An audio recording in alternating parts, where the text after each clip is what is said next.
For the first time, we have the capability, the technology, and the knowledge to achieve a global society of abundance for all.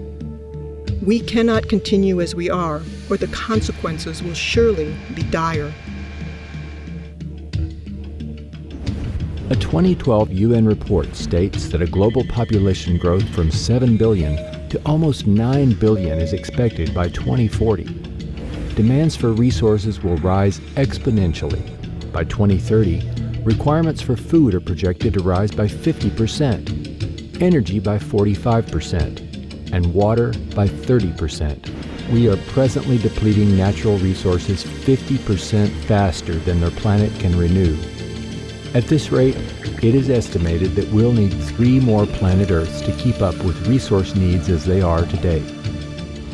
What is the 6th extinction? Is it happening right now? What's the cause of it?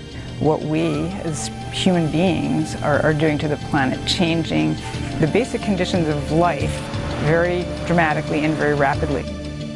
And yet, from environmental disaster to war, our obsolete value systems perpetuate insanity, threatening us on many fronts. Is it the best we can do to just clean up after the fact? Are politicians capable or even competent to manage the world around us? Speaker, let me explain. The Prime Minister. Are we simply incapable of anticipating and planning for our future?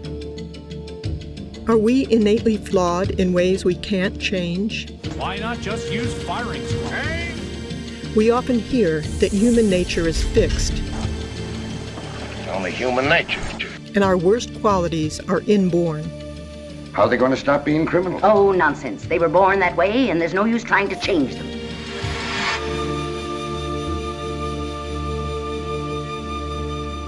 I think it's difficult to talk about a specific human nature like we talk about fixed or modal action patterns in non-human species, but clearly in humans, learning plays the major role. In fact, I refer to humans as the learning animal because humans learn more than any other animal.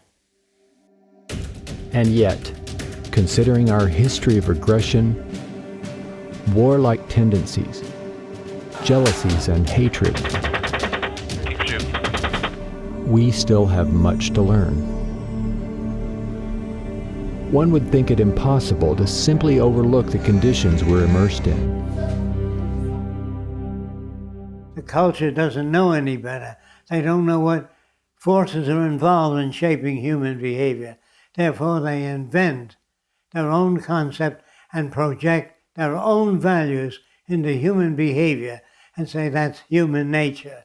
That's where they're wrong.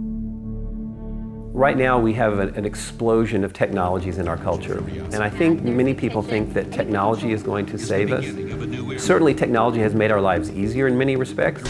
Find parking space. Parking space found. Sometimes it's good, sometimes it's not so good. Drones armed with Hellfire missiles. How would you like to get paid to spy on your neighbors? But there's one technology that we don't have that we sorely need if we're going to really change, and that's a technology of behavior. So the science of behavior needs to be applied like the sciences of physics, chemistry, and biology have been. That's the one missing, ingredient in our culture. And that's the toughest one because it opposes the way that most people think about themselves.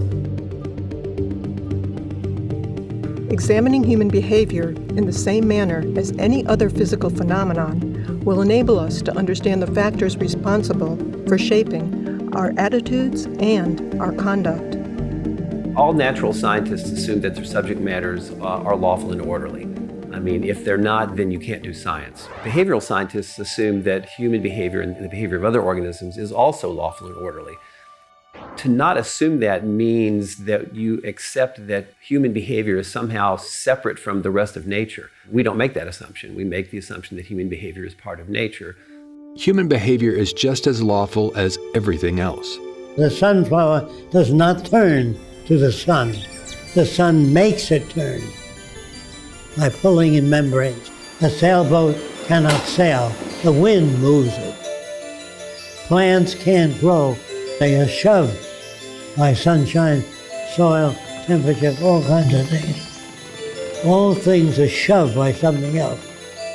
All people are acted upon by other things.